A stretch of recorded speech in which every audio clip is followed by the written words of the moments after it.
Welcome back to this week's YouTube Live and the podcast. My name's RD. Welcome back to the Waterfowl Den.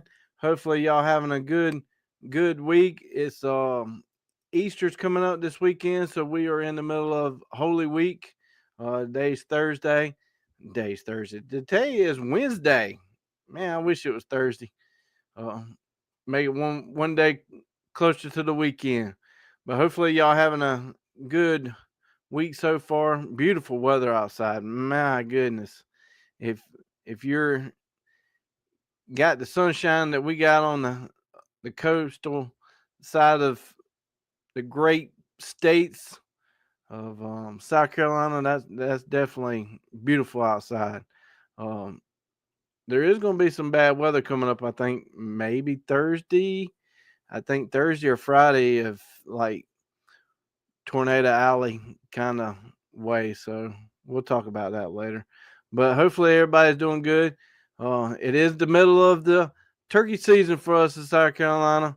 I hope y'all getting your tags stamped and processed. I haven't got mine yet, but got real close this weekend, and we'll definitely talk about that as the show continues.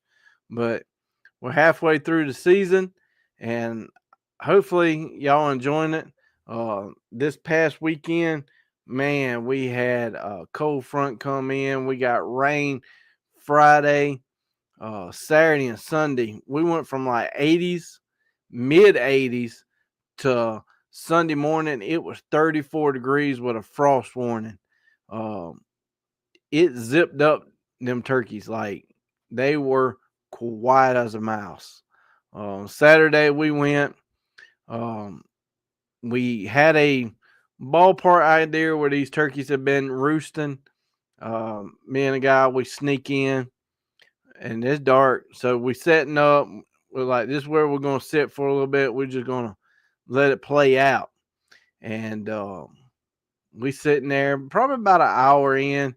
There's two gobbles going on, but they're a good distance away. I mean, it was a good distance. It wasn't even worth getting up going to walk to. And so, like I said, we've been there for about an hour, and the next thing I know, we hear this woof woof. Man, that turkey was sitting behind us. Probably could have pooped on her head. It was that close, and I got it on video. Uh, and when I say fast, I mean that bird flew off that limb and flew a good 150 yards away, long gone. That bird sat there and watched us the whole time, like from the setup to talking. Like, hey, where you want to go? Blah blah blah. Um, he had a front row show to the whole event, and then flew right by us. I mean, it was bad too.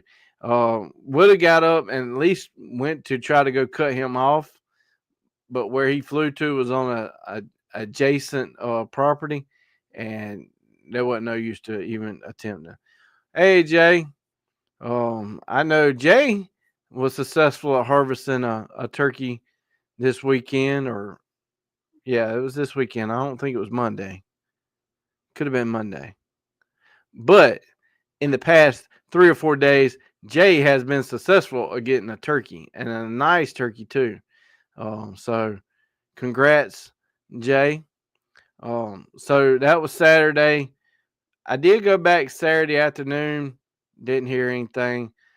Sunday, um, my buddy came over. He was wanting to get his first turkey. We set up in the field where typically there's turkeys, and we're sitting there, and I'm trying to record. But you know when you're trying to record turkeys and they're not gobbling, like I said, it was 34 degrees. It was cold. They were tight lip. Um, it's hard to know when you're going to hit the record button, and especially with a GoPro.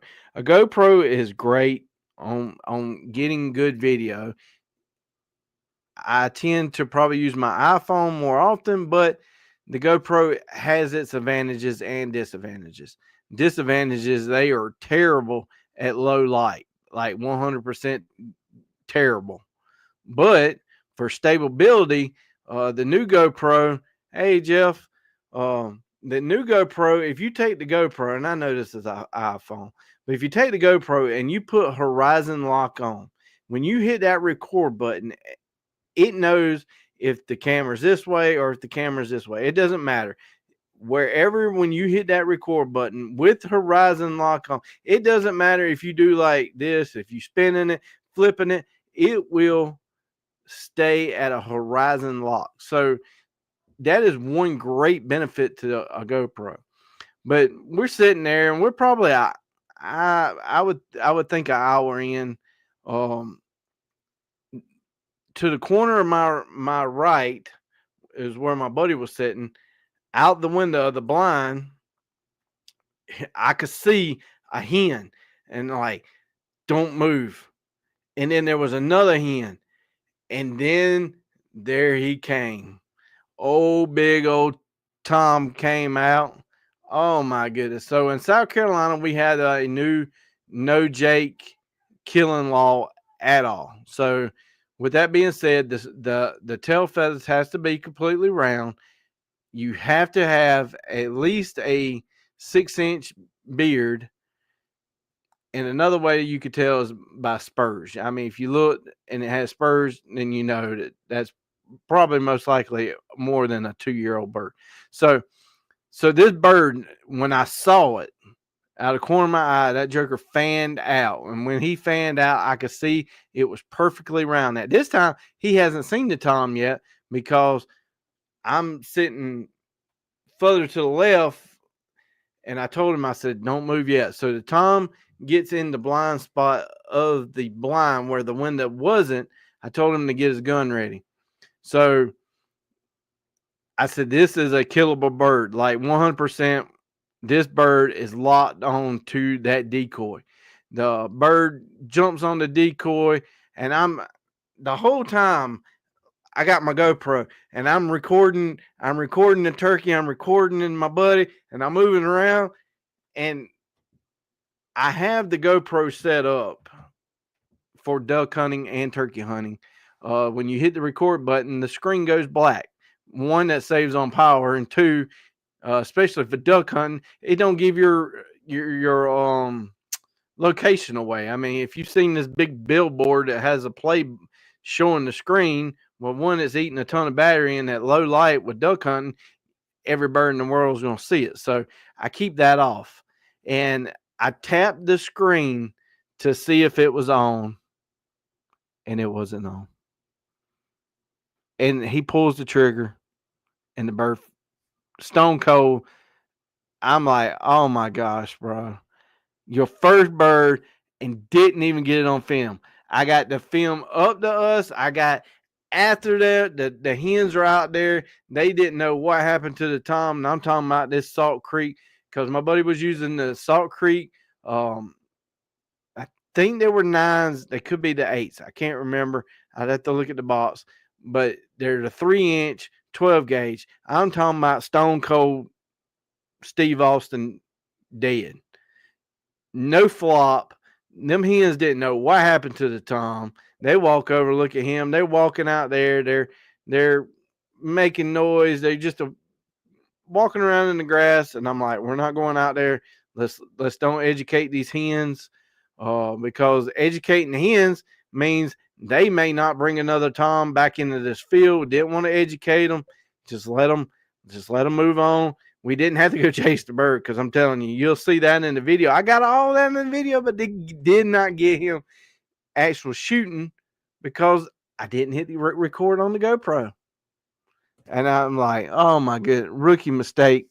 It is so hard to record your own hunts. Like, it is, you're trying to hunt, you're trying to do everything, but you're also trying to get footage. That is why most of the time these big YouTube people have somebody dedicated to filming, because it is hard to take in, hard to record. It's a lot. So it is going to make for a great video. It's just going to have like 2 nanoseconds out of the video, because once I realized the camera wasn't on, I grabbed my iPhone, which was recording, to get it. But awesome. It was his first bird ever. 10-inch beard. The spurs were 1.125 inches. It weighed 21.8 or 21.9 pounds. I mean, a nice full grown Tom, definitely for our area. Jeff, it was in private land. And I was right. Jay got his on Saturday, and the son got one on Monday. Um, and Jay's down there in Georgia, so they were scratching off them Georgia turkeys. But man, it was awesome. We sat out there in that field for a while longer, hoping maybe something else would come in. Because, like I said, we're halfway through the season now. Like one of my favorite hunting seasons, and we are halfway through it. Oh, it hurts. Like I'm already starting to get postpartum turkey syndrome or something. Like I'm already feeling the withdrawals. But got a busy weekend this weekend. So my son has a soccer game at 8:30. So he's got to be there at 8. So I'm going to persuade hopefully my wife to take him to the game. That way I could get at least 20, 30 more minutes of hunting in Saturday. And then obviously Sunday is Easter. And I definitely not skipping church on Easter to go turkey hunting. But this past weekend, I do want to mention this. If you have not, let's start off with, if you are a reloader or a loader of shot shells, I made a video this weekend showing off this tool. This is a trimmer, a hull trimmer, and you need to go watch this video, especially if you're into reloading, as in using old used once or multiple fired hulls. This thing has a guard on there. It's a safety guard, but there's a little teeny razor blade in there, and when you shoot a shot shell, the first time you shoot a hull, one side of the shell will stretch. And if you reuse that hull 10 times, it will only stretch one time. So what this tool is designed to do, it is designed to give it the buzz top. It is to cut the top of the hull completely flat again. So when you go to crimp it, everything is flat. If you don't trim it, this side could be a little bit higher. And when it goes to fold, well, it'll fold in on top, or this side will hit it, and it makes your crimps really ugly. Now, if you buy new holes, you don't have to worry about that. But this tool is made for trimming up old holes. And once you do them one time, you never have to do it again, because supposedly, like they say, they never stretch. I don't know. I haven't had this tool long enough to know, do they stretch, or one time and it's done. But I can tell you, this is not a cheap tool. It is 412 gauge. It could do 2 3/4, 3-inch, and I think you can get the adapter to get 3.5. Basically, you got spacers here, and you can make it longer. And it's brass. I mean, it is a nice tool. Now, I am not going to lie to you. I watched a lot of videos. I looked at a lot of cheaper ones that were made out of wood, that was made out of PVC. There's people that show you how to make them, and I just thought they were very flimsy. And I really, because I go through a lot of holes and I shoot different brands, and the way a mech reloader is, once you set it, you don't want to have to keep adjusting the machine for different type of holes. Now with this tool, they all can be equal, and you want a crimp at the top to look good, because if it's jacked up, then you're going to have little BBs moving around in there. That also affects pressure. Now, granted, every shotgun shell has different pressures.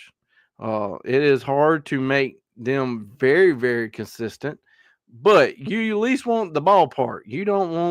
Uh, you don't want to be out in the parking lot ballpark. Um, when your folds are perfect, that means your pressure is going to stay the same, which means your lead time is going to stay the same, which means everything else is going to be consistent. And like I said, this video released Sunday, this past Sunday. So if you are into reloading, I highly recommend this tool. Um, this coming weekend from the same company, and I probably could have said the company name this is called the Perfect Crimp Hole Trimmer, and it's by creativereloadingsolutions.com. So from that same company, they have a primer reconditioner punch. That is the punch that pushes the old primer out on a reloading machine. I ordered a new primer punch. Not that the other one, not that the factory don't work. This one is modified to do a little bit more than the factory. And you will see that this weekend. I think I had that video to come out Saturday, because typically I'll make a video on Saturday and Sunday, but during hunting season, I haven't had time to edit these videos that I have. I'm sorry. I may be slack and people are like, where's the content? I'm in the woods hunting. Maybe not hitting the record button like I should, but I'm out hunting. But Saturday, I think it's set at 10 o'clock. This new primer punch is amazing. So I have two mech reloaders. I have a Size Master and I have a 600 Junior. I think it's a Junior. They both have two different type of primer punches. The one that I'm working with in this video is on the Size Master, and I'm telling you, big difference. Sadly, the primer punch was cheaper than this tool, but great items from that company, and I can't wait to get another primer punch for the mech 600. Like I said, you will see it. You will see the difference in when the wad is going into the hole. I mean, like if you are reloading, big difference. If you're using new holes, you probably ain't gonna see a lick of difference. But that's definitely coming up. I worked on a couple other videos that I need to get edited and put out there.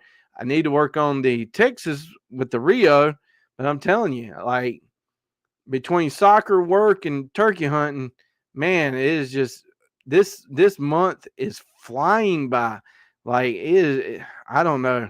Maybe y'all's life ain't as busy as mine, and if it ain't, I'm highly jealous.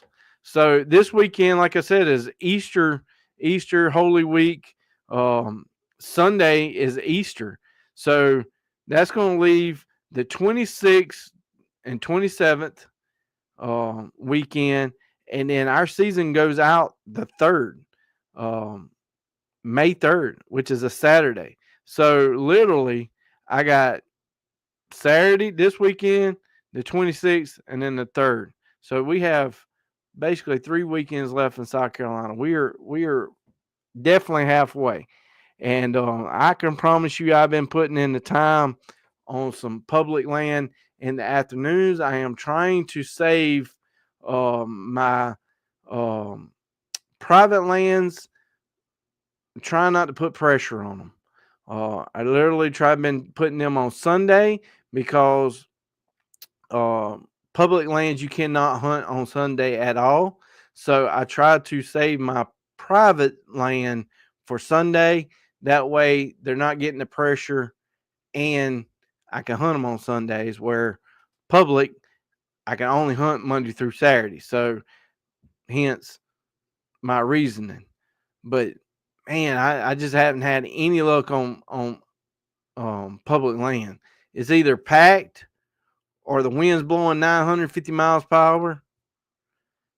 and plus it's in the afternoons, and we all know the afternoons are even harder.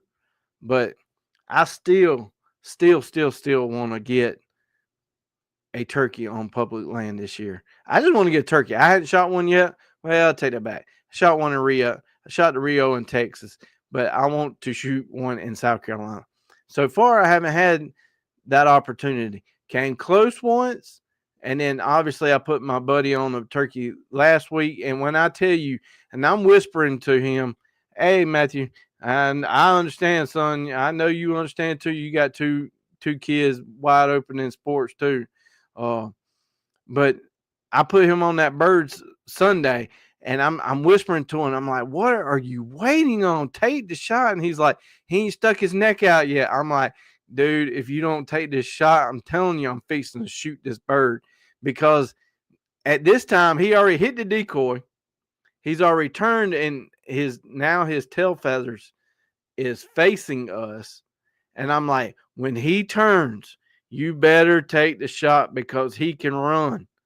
And when he turned, his head's all down here, and I'm like, man, he's not scared. When the turkey gets his head up real high, and it's like this, when he has his head up and that back tail feathers sucks down, he's fixing to run.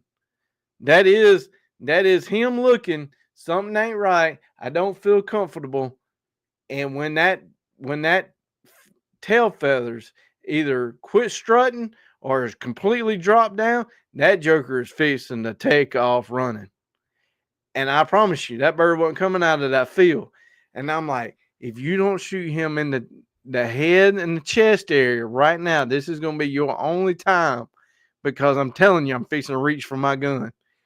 And then obviously he pulls the trigger, and I felt just as happy as if I got the bird myself. I kid you not. I mean, I'm starting to hit him on the shoulder like I felt like a little kid. It literally felt like my first time shooting. And that is one thing that I love about turkey hunting. I don't know. They say that turkey hunters are a different breed of people.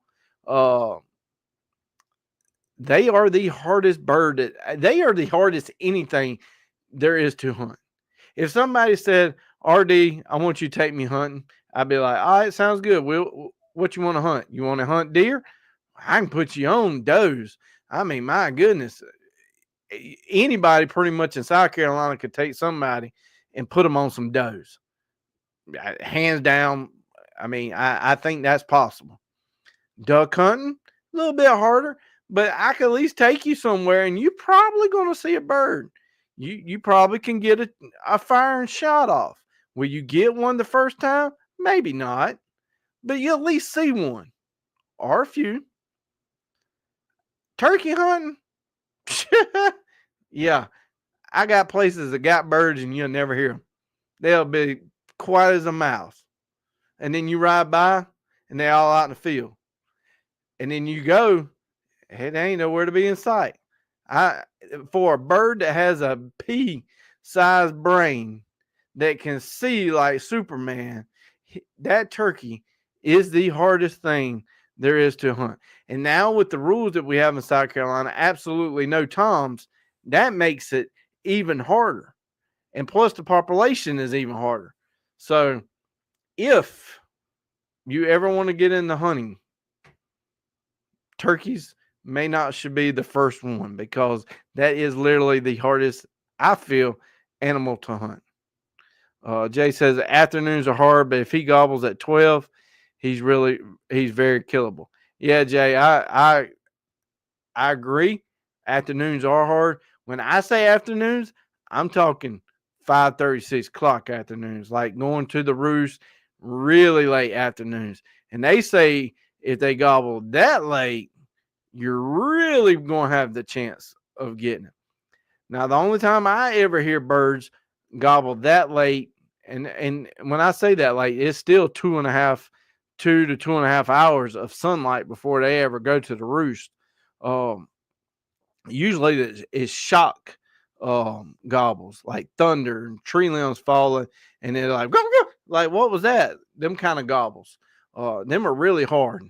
Them birds are really, really, really hard. Most of the time, it is, hey, you just find them, and at least you know the area they're gonna be in for the roost. But man, I love them though. I don't know, something about that first gobble sucked me in, and I honestly, if somebody told me I could only pick one species, turkeys or waterfowl, I honestly don't know which one I would pick. Like, I mean, obviously behind me there's a ton of waterfowl, and it's called the Waterfowl Den. But I would have a hard time picking waterfowl or turkeys. If turkey season was as long as waterfowl season, that could change which way I pick. I'm not even going to lie. The only thing that hinders turkey season with me, that would maybe make it a 51% waterfowl, 49% turkeys, is turkey season is around snake season. That's right when it's warming up. It's right when the snakes are coming out. And I hate a snake. Like, I am scared to death. I will run like a little girl. I will panic. I will shoot it. And I know that would mess up the hunt. And I do not like snakes, even black ones. I do not like snakes at all.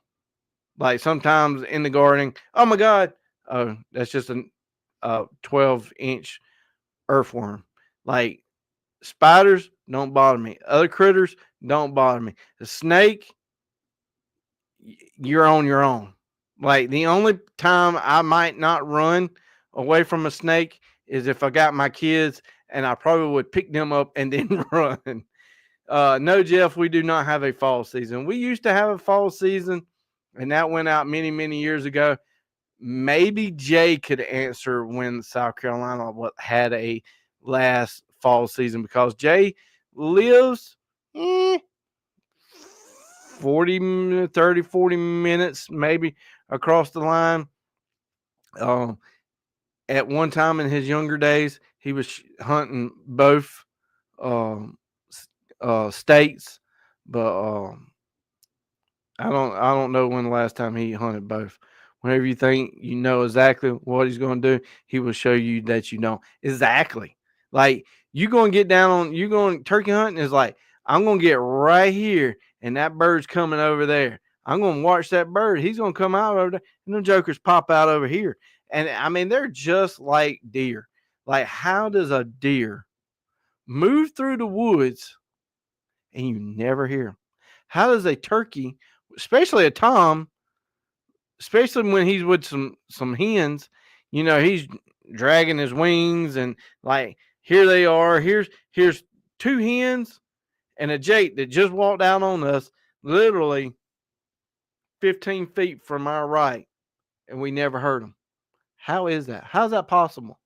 But you get in the woods and there's a daggone squirrel, and it sounds like a hungry hippo running through the woods. Now, make that make sense. Um, I don't know. Fall season in Carolina was last in the 80s, I think. Not sure. I that's what I thought, Jeff. I meant Jay. I was thinking early 90s, if that. They are. Jeff says they're hard to hunt in the fall, but we can shoot a hen in the fall. Yeah, I think our population's hurting so bad that if you shot a hen right now, you probably go to jail for like 500 days or something. I mean, it's getting pretty bad. So I completely understand the new law of no jakes. I understand it. Do I like it? For people that never shot a turkey, especially kids, I can see that. It's tough, man. They're already hard to hunt, and if you're out there with a kid, I mean, I don't know.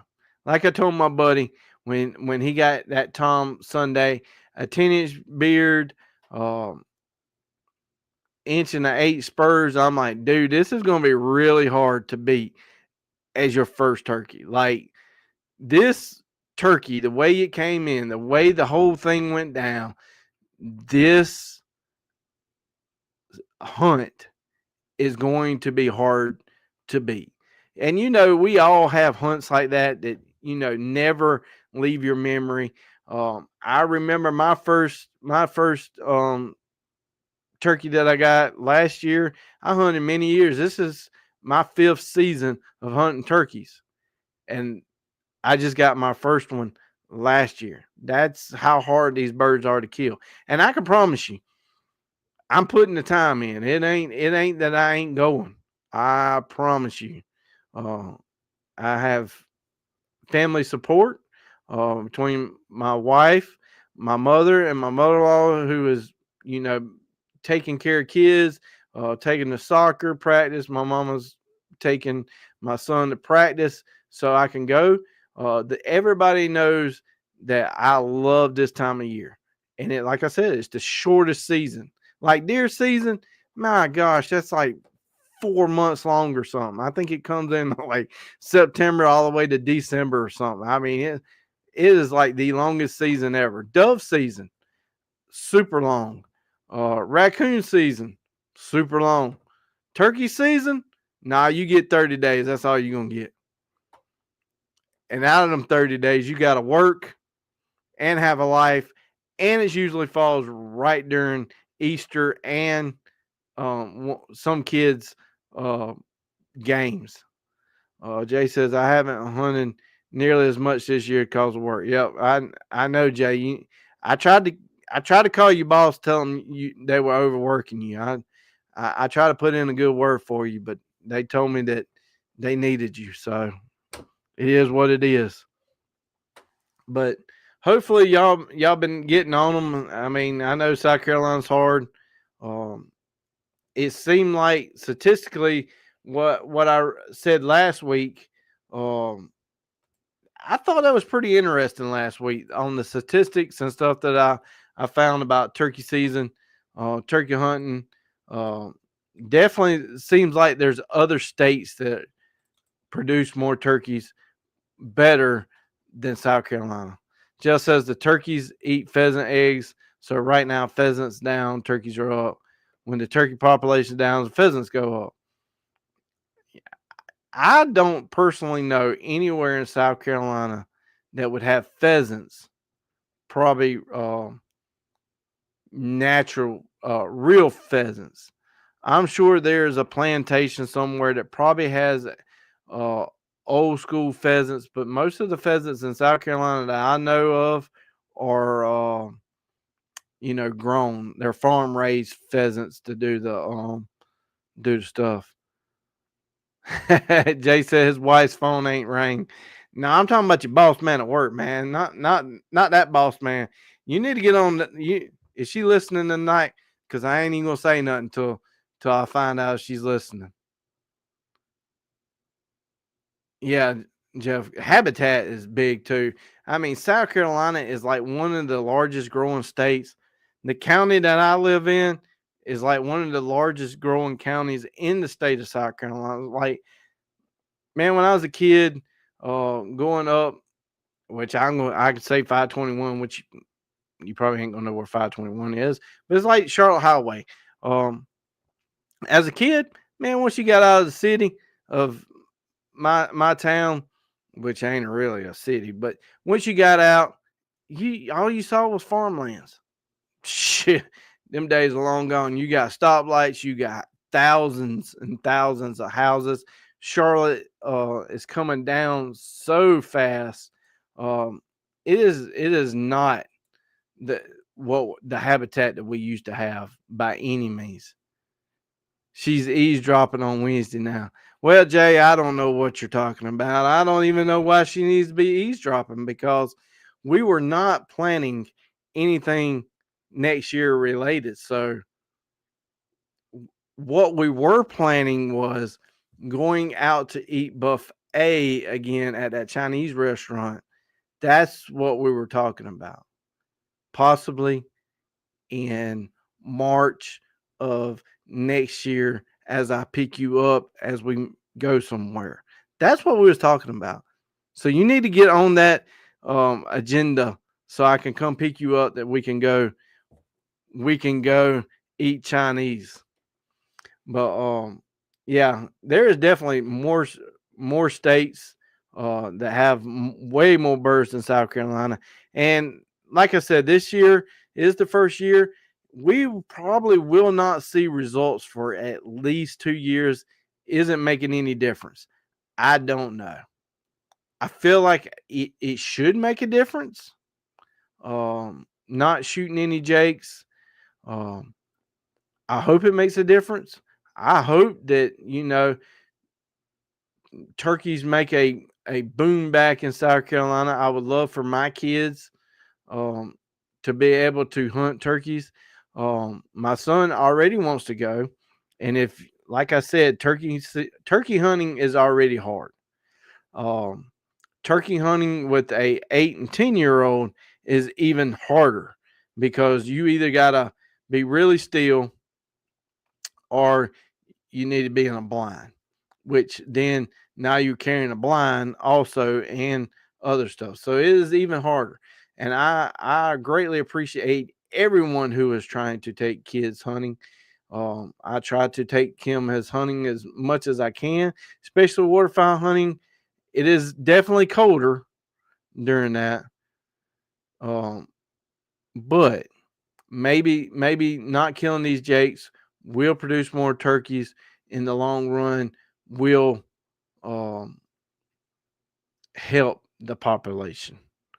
Um, Jeff says Jake. Jeff, that comment was at least 20-30 seconds behind.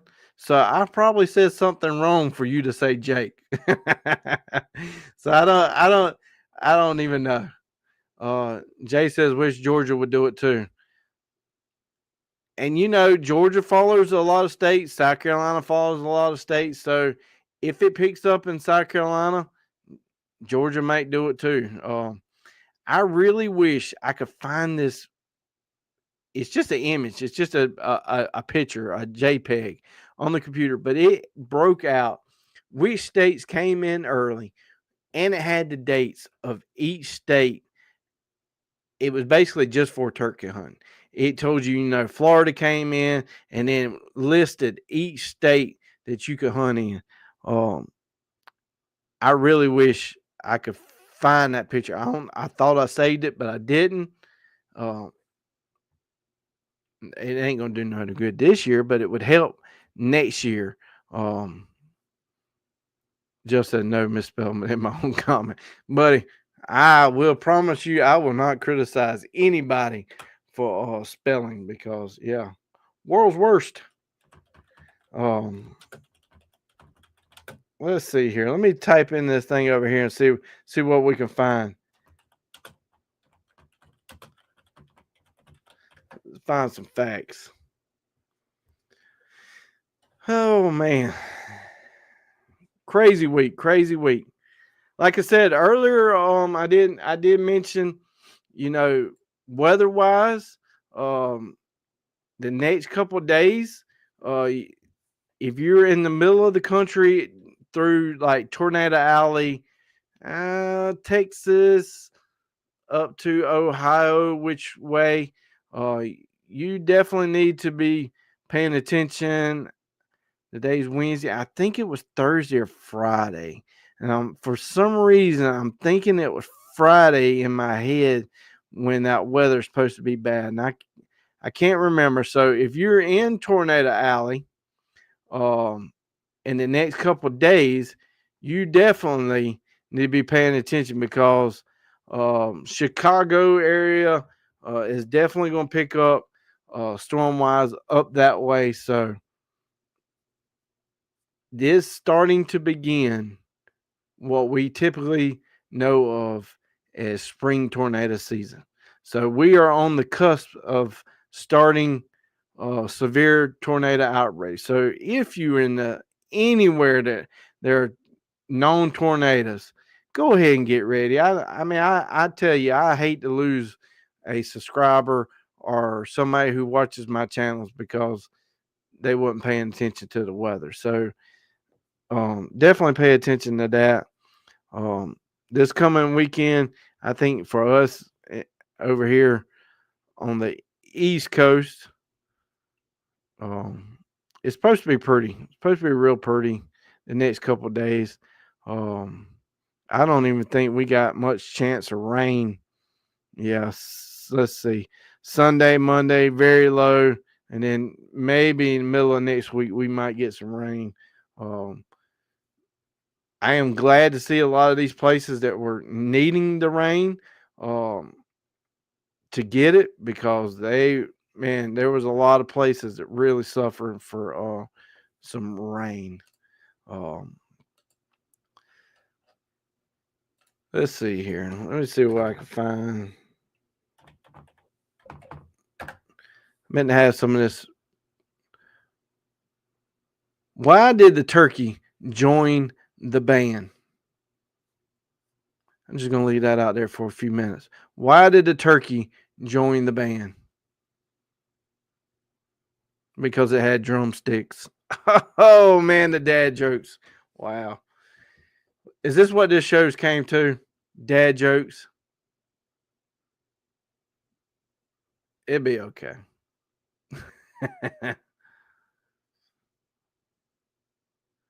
Why don't turkeys all ever tell secrets? Because they're always gobbling. Wow. You know, sometimes when you look up stuff about turkeys, you get some interesting stuff. Why now this one right here may be a dad joke turkey one, but it is 100% a fact for a turkey hunter. Why what did the turkey say to the hunter? Quit winging it. And that is turkey hunting. You can't really have a ballpark plan because what I've watched and listened, these turkeys, like I said, have like a pea-sized brain. They are super smart. Um, when they are with their hens, it is really hard to pull them away. Jeff says, I guess it would help mature tom population after years. That's what I'm thinking. I'm thinking we're not going to see anything for a couple of years. But with these hens, once a tom is with that hen at the very beginning of the daytime, the chance of you probably pulling him is probably not that high. Now, if you can pull the hen to come to your location, you have a good chance of then also pulling the tom. And that is what happened to us Sunday. We got the hen into the field. The hen pulled that tom into the decoys, which in return, he was chasing the ladies, which then got him in trouble. But this is almost, and I want to almost say it is now time. It is very different in every state, very different in temperature zone, but it is almost that time where the hens have now left the toms. They are now stopped running together. They are now starting to um, lay on their nest. They are starting to get away from the toms. This is the time where, hey, when you do that call, he's going to come running because he hadn't had any ladies in a couple days. But with that being said, what I've been reading, watching, understanding is when a bird is on the tree limb and you say, hey, when you're on the ground and you know that tom is in that tree and you go, hey, gobble gobble, I'm over here. When he comes down, he may not come straight to you. But one of the things turkey hunters always say, you need to have patience. Patience is the hardest thing to do in turkey hunting. I do not have probably the greatest patience in the world, and I definitely are not praying for patience because I do not want to go down that road of praying for patience. I am trying to learn patience. And turkey hunting is about patience. If you have patience, a lot of times you will get a bird. When you yell and say, "Hey, bird, I'm over here," it may be an hour, it may be 3 hours, but they say, and I've seen it, a tom will eventually come back to look where that call came from. Now, a tom is not a dumb bird. They may not be the smartest animal, but they are not dumb. Let's just think about it for a minute.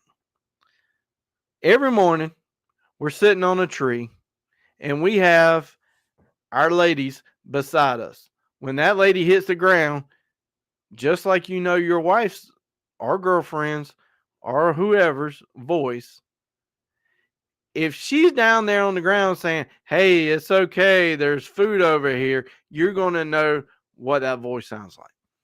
And when a tom is in the tree and he's like, "Huh, I wonder who that girl is. What is that girl over there?" Because I've never heard that voice before. Just like we know voices, they know voices. Now, with that being said, when the voice he knows goes down, they go down, they have their little love time. She's has now gone off to do her nesting. He's going to say, I wonder who the other girl was over there. Given time and given patience, he will circle back around. Now, is that an hour? Is that 2 hours? Is it 3 hours? I have heard people say, "Hey, I sit where they been. I got a camera there. I sit there, and nobody was there. I called, and nobody showed up. They leave, and an hour later, a tom shows up on camera right where they called." These birds are very tricky, and I promise you, people tell you all the time when I sat there for 2 hours, he didn't show up. I stood up, and as soon as I stood up, there he was, and he took off. Well, two things just happened. One, you didn't get a bird, and two, you just educated that bird about people. Just that the ticks run me off a few hours of hunting. The ticks are bad. I've seen a few on me so far, and so far that extra spray of I want to say DEET. Is it DEET? I really can't remember what the can is. It's not off. It's some other brand. You spray it, and it's supposed to be like extra deep. But so far, it seems to be working. I'm not gonna lie. I got bit by a spider the other day. Um, just like, "Oh man, what was that?" And I pick it off my thing, and I thought it was a tick. And when I opened it up, it looked like this little wolf spider thing, and it kind of felt like a little ant bite. And eventually, it went away. And I'm here to tell you, I have no spider senses. I mean, I tried all day. Like, I kid you not. After that spider bit me, I would walk around just to see if I had some powers, and I think all I got was fatter. Um, if that's a power, eating the Debbie cake, I'm not sure, but I did not get any superpowers um, by getting bit by a spider. But patience as a turkey hunter. I am not a master turkey hunter at all. I am I am still a grasshopper. I am still learning. And like I said, if you're trying to pick up hunting for the first time of any species, I would highly suggest anything else other than turkeys to start with first, because it may utterly frustrate you to quit. Dove hunting. Dove hunting would be a great sport to get you involved. Um, I love hunting. Doves taste great with bacon. Bacon tastes great with bacon. I'm not sure what don't taste good with bacon, other than fake bacon. Um, so dove hunting would be a great sport if you want pain, torture, let you know how bad out of shape you are, frustrations of a bird who is gobbling his head off on a limb, and you get close, and then now you can't find him. Then turkey hunting is your sport or season. And I'm telling you, if you ever go turkey hunting and that gobble gets in you, it will be a addiction that you will not. Find a turkey hunter. They will tell you that gobble drives you crazy. I'm telling you, this weekend when my buddy got that bird, I didn't pull the trigger, but I felt like I did. Like it was the exact same feeling. I mean, I can't explain it. It's the same feeling when you take somebody duck hunting. Uh, it's just as happy to see them as it is. It's not about the killing. It's about the friendships, the moments, the memories. Yeah, it's got good food too. There's that. Joe says, yeah, I had to close with that infused in them. Yeah, I had to wash mine this weekend, so I got to put it back on before. You know when, like I said, the past couple of days, maybe not this weekend, but the past couple of days have been 80 plus degrees. And when you go to put your turkey, I got a leaf suit, so typically I go after work. So if I got blue jeans on, one thing about that leaf suit, I can have typically I wear long sleeve button shirts and I take it off and I got my white undershirt on. When I put that leaf suit on, you can't even see the white shirt. Like, I mean, white shirt, like white. And when you put that jacket and the pants on, you can't see nothing. It is I love that suit, but I had to wash it this weekend because when you went to put it on and it's like, whew, man, thank God turkeys can't smell because I think it's time. Like after 3 weeks of hunting, yes, sir, it was time to go to the washing machine. So I will need to reapply it before I go. Um, just as we could shoot 3 in the spring and 1 in the fall. We can only shoot 2 now, which 2 is really hard. I mean, it really is. Now there are some master people out there who are killers. That's for sure. 2 in Georgia, 1 per public land area, or both on private. Yeah, it is definitely so many rules different for turkey hunting. Uh, what works for one state is not the same in another state. So if you're going hunting, make sure you know the rules and regs for that particular state. And it's different for different game managements. Um, in particular, like I said, game managements are very, very, very different. Know the rules because one game management that I go to hunt on, I don't even know how many acres. It's a massive amount of acreage. It is spanned between 2 counties. It is so big. Um, on both sides of the entrance, it has a log book. Um, you have to log. I guess it ain't log in, but you need to log that you're there. You sign your name when you check in, and you sign your name when you check out. Because this check-in station is way away. Like it takes you 20 minutes to get to the login station, and then probably another 10 minutes to get anywhere to even start hunting. Like a massive amount of land. And in the rules and regulations of South Carolina, this WMA has a little star asterisk on it. Well, when you see a star asterisk, you need to go figure out what does that star asterisk mean. And at this particular game management, you have to sign in. And like where I was going with this is you need to look. Just because one game management is this doesn't mean the other one is this. So always make sure you read up on it, because sometimes reading that um rules and reg is about like reading a lawyer put it together. Just make sure you get clarifications, because they're not going to be playing around. So definitely, if you're jumping states, make sure you got all that under control before you go do something like that. But um, what y'all got going on this week? Today is Wednesday. Um, like I said, it was Holy Week, so different events go on throughout the week. Um, Sunday being Easter. Hopefully, some of y'all will attend church. I can't remember what it's called when people attend Christmas and Easter. There's like some kind of name. I can't think of it. It's like a sarcasm name when people. It ain't like Sometimers. It's something else that has Easter and Christmas played into it. I can't remember what it's called, but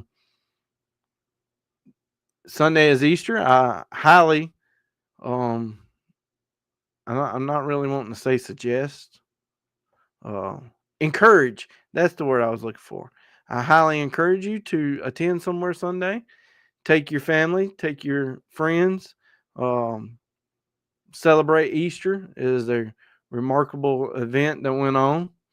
Um, so like I said, this week was Holy Week. This past weekend would have been Palm Sunday, where it would have been the parade of when Jesus was coming through uh, the town. Everybody threw down the palms and were greeting him and celebrating. So last Sunday would have been Palm Sunday, and this week going into Holy Week. Um, this Today would be Wednesday. Obviously today's Wednesday, would be when his disciple Judas is about to throw him under the bus. He somehow got misled. We can't look at Judas and say Judas was a bad guy, because in our lifetime, we are all Judas. We all throw Jesus under the bus. We all throw God up under the bus. We throw our own friends up under the bus. We are all Judas at some period of time. We all trade something and hurt where I'm going. You understand? Some people would be like, I would never do that. And you would probably be the one who would do that. And Palm Sunday, they were all saying, Hosanna, welcome to the town. We love you. Glad to hear. And 3-4 days later, they're all saying, kill him, crucify him. So some people would say, that would never be me. But highly possible it could have been you. We do it. We are not perfect. That is why we can't save ourselves. That's why human mankind got kicked out of the Garden of Eden. Could you imagine, as a hunter, as a turkey hunter, I love turkey season because everything's in bloom. Everything's in bloom. You go out there and it's dark. And then boom.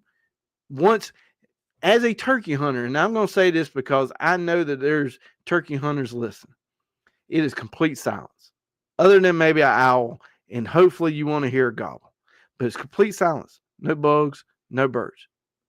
And it's getting about that time. You're not looking at your watch. It's getting about that time, and you hear one bird. Your ears perk up. Like, your ears perk up because you know morning is waking up. Like, it is fixing to be the time. Once them birds start chirping, the other birds start singing, then the turkeys start gobbling. You know that it's going. The sun's coming up. I mean, it is a beautiful thing to be out in nature. Just imagine what the Garden of Eden looked like. If as hunters we get to imagine. Well, we don't even get to imagine. We see how beautiful nature is now, especially waterfowl season. Man, it is beautiful. Deer season, being out in the nature, being out in the woods.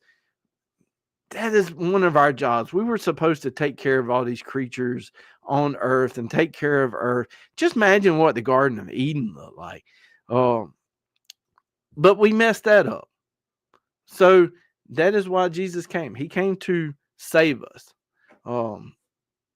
Yeah, we had the laws. It was confusing. He said, you know what? I'm going to make it easier for you. I'm going to come to earth. I'm going to die for your sins. We're going to take this life. I'm going to make it where you can have a personal relationship with God and talk to him at any given time. Before that, you had to go to the priest. You had to go to church and say, hey, I messed up. You need to go do a sacrifice, blah, blah, blah. And as soon as you probably were doing a sacrifice, you messed up again. You had to go do another sacrifice. It was just endless sacrifices, and it's very confusing. And then man got even more confusing than saying putting extra more rules in there, and it just got very confusing. So that was the reason Jesus came. He came to die on the cross. He came for your sins. He came to make it easier. He made it so much easier that now all you have to do is ask for forgiveness, ask him to come in your heart and say, hey, I'm a sinner. I want to believe in you. And now you have a one-way connection with the Holy Spirit. That way, as somebody that's got kids, I can promise you, if you got kids, you're going to hear mommy, daddy, mommy, daddy, mommy, daddy, and eventually you're going to be like, what?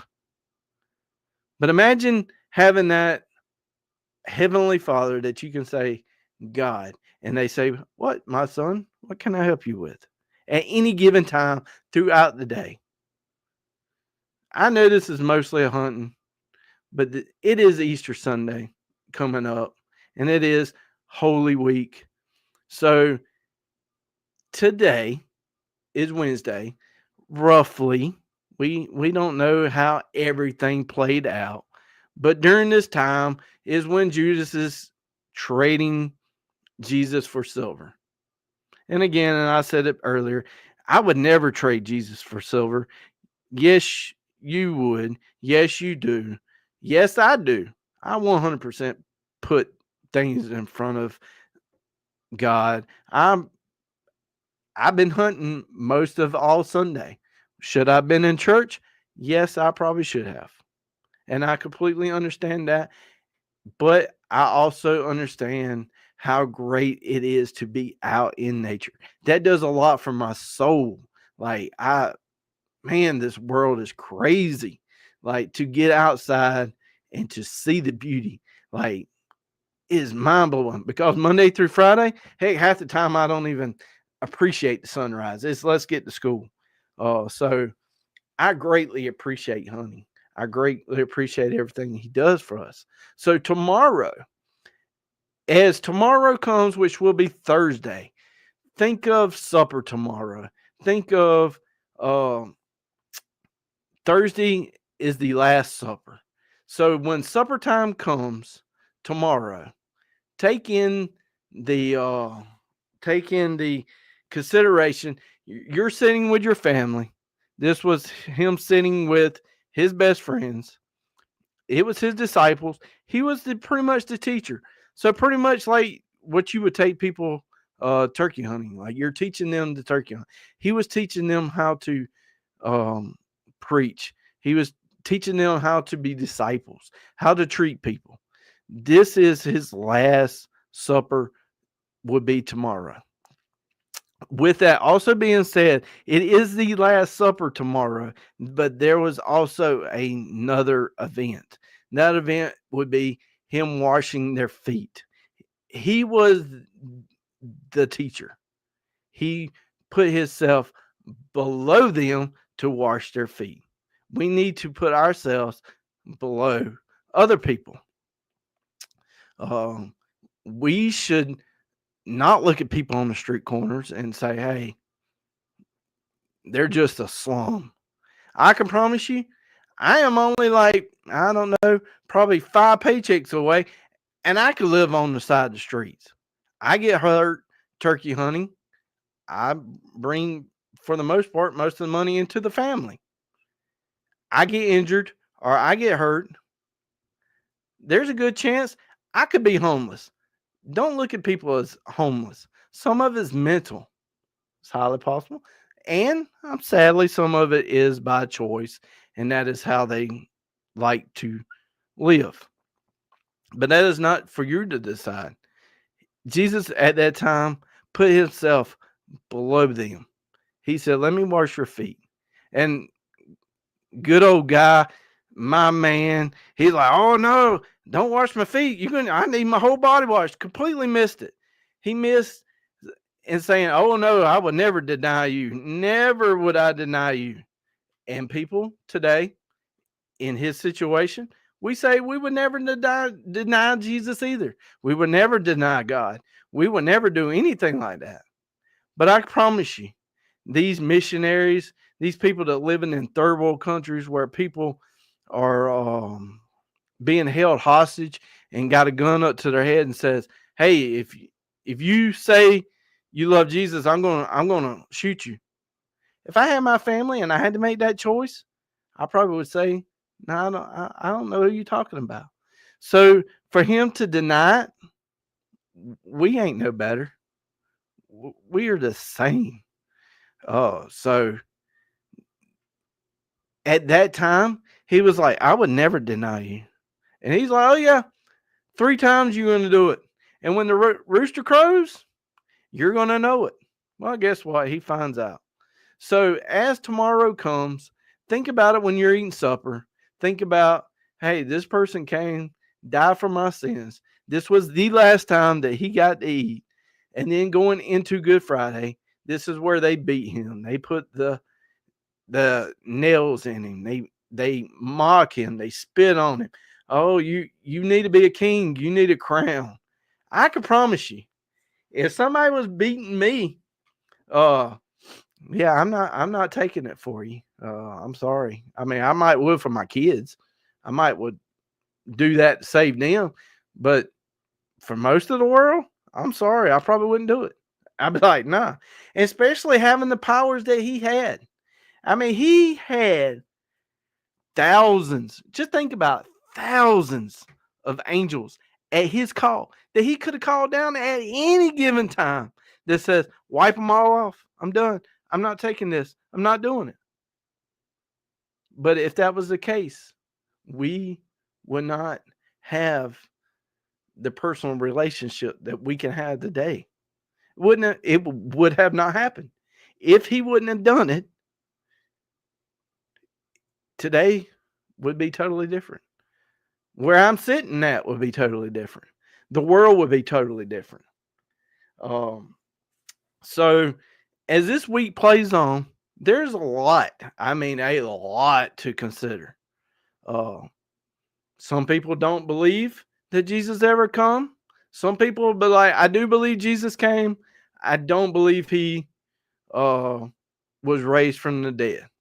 Well, if you don't believe that he was raised from the dead, you also don't believe in other stuff. You don't have that personal relationship. You're not going to have it, because if you don't believe that he rose from the dead, he was just a plain guy like me. He was just a plain guy. When he goes into the ground, he's a dead guy. But what was he? Nah, he rented a grave spot. They put him in a tomb that was not his. It was not his. It was borrowed. Now you tell me, and let me tell you, I buried people, so it's about 10,000 at, okay, maybe 8 if you do a casket type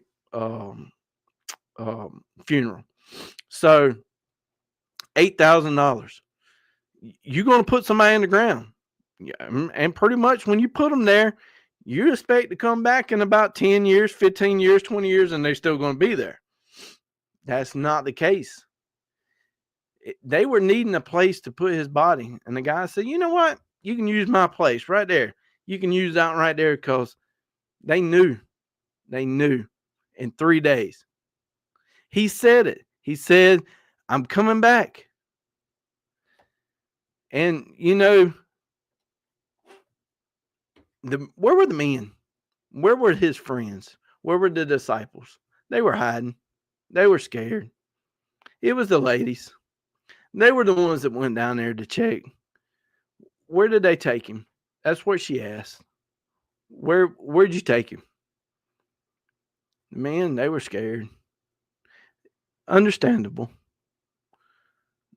They just watched him go from a painful death. They did not want that done to them. Now later on, that does change their thinking, and they become great disciples.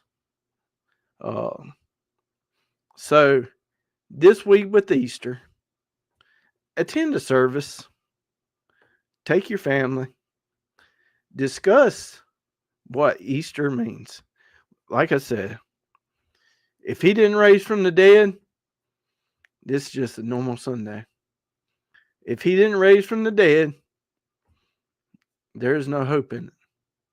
So, with that being said, definitely go somewhere Sunday. Might be a good time for some of you to go visit church with your parents. Go attend a different church. Invite friends. Get up and go do a sunrise service. If you have little kids, I highly don't recommend that because you're already going to be tired. Sunrise may not be 5 o'clock in the morning, 6 o'clock, because sunrise services are to basically not reenact, but show the symbolization of what it would be like the day they went to the tomb early in the morning. Maybe sunrise ain't it. But definitely over the next couple of days, take into consideration all that was done for you. And if you don't know Jesus is your Lord, and brain just went dead there. If you don't know Jesus, I would say ask a question. I am not the greatest educational scholar by any means.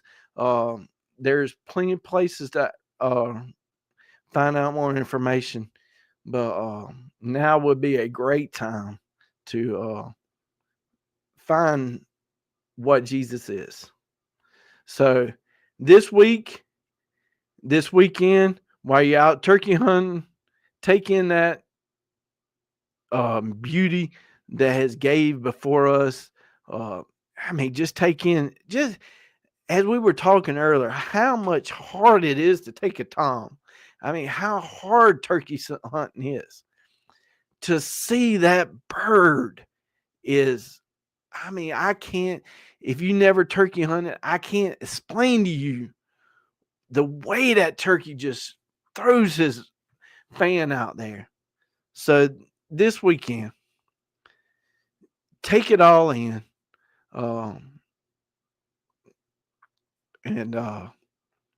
That's all I can say. I greatly appreciate everybody coming in this week. Like I said, I got a bunch of videos coming out this weekend. I got a lot I'm in the works of working on. I understand that I'm not putting out 2 videos a week like normal, but hey, have some consideration on me. It's turkey season, one of my favorites. So I'm sorry. But tell a friend, hey, we meet here on Wednesdays. I do understand sometimes it is hard to join on Wednesdays. I understand it's on a church night at 8 o'clock and people are going to be like, well, that's when I'm just getting out of church. I understand that. Trust me, if I could pick a different day that wouldn't be so hard, I would definitely move it. But I am not moving it to Monday because I have another friend who does his on Monday, and I am not cutting into his lives. Tuesdays and Thursdays is typically sports, and there is absolutely no way I'm going to get y'all on here on a Friday or a Saturday or a Sunday afternoon. It's not going to happen. So I am stuck on Wednesdays. So if anybody ever wanted to know why do I have it on a Wednesday at 8 o'clock, that is why. It is the less stressful of the week. So until they add another day to the work week, we're stuck on Wednesdays. So Wednesdays at 8 o'clock. Tell a friend. Let's get some conversations going. I hope that y'all have a great weekend and a great Easter. Just remember, it's not about the bunny rabbit. Have some good food with your family, spread the word, and I'm just going to pray before we leave, and then I have a word from our sponsor. So, God, thank you for sending your son. Thank you for letting him come and die on the cross for my sins, for everyone who's listening, watching, even the ones that don't even know. Thank you for dying on the cross for their sins, that we have that personal relationship with you. Thank you for everything you do. Thank you for the blessings, and thank you for keeping us safe. Thank you for everything. Amen. So I appreciate each and every one of you. And now you know what it is. It's sponsors time. And I'll see y'all next Wednesday back in the boat. See y'all. Matthew Knight with Satura Investors out of Charlotte. There's the information. The link to his website is scrolling across the banner down at the bottom, and it's also in the description. Today's episode is about helping business owners and working professionals like you who share a passion for the outdoors, shooting sports, zeroing them in to their long-term financial goals. So if you need any information or contact or any other questions, contact Matthew. Also, go check out Salt Creek Ammo. This triple curl TSS is some of the best TSS I have ever shot. This is for waterfowl edition. It's made for waterfowl. So if you're going to shoot a species that you've been chasing for a long time, don't use no cheap ammo. You pay good money to go on a trip. You got great guns. Don't cheap out on cheap ammunition. This TSS is amazing. It's got number 7s, number 8s, and he has number 9s. So go check out saltcreekammo.com. Here you will find any kind of ammo you're looking for. He has custom loads, TSS in 10 gauge, 12 gauge, 20 gauge, low pressure ammunition. You got predator ammunition, turkey ammunition, anything you're looking for, give Keith a call. Also to the channel, Kicks Industries, most people will know them as Kick Chokes, has came on board, and I have done a bunch of series lately on waterfowl choke tubes, turkey choke tubes, deer choke tubes. So go check out Kick's website for all of the chokes that can fit your guns. Flint Ridge Hauling Service, LLC, has partnered up with the channel. It is your go-to provider for all your hauling needs. They are not just any hauling service. They are an active DOT interstate hotshot hauling provider. Flint Ridge Service, LLC, prides itself in its reliable transportation services. This team ensures that your cargo is delivered safely and on time no matter the distance. Whether you need to transport goods across the county or state line, they have the capacity and the expertise to meet your hauling needs. Equipped with a smooth riding 40-foot air ride equipped trailer and a max hauling capacity of 20,000 pounds, there's no load too big or too small that they can't handle. Look no further than Flint Ridge Hauling Service, LLC.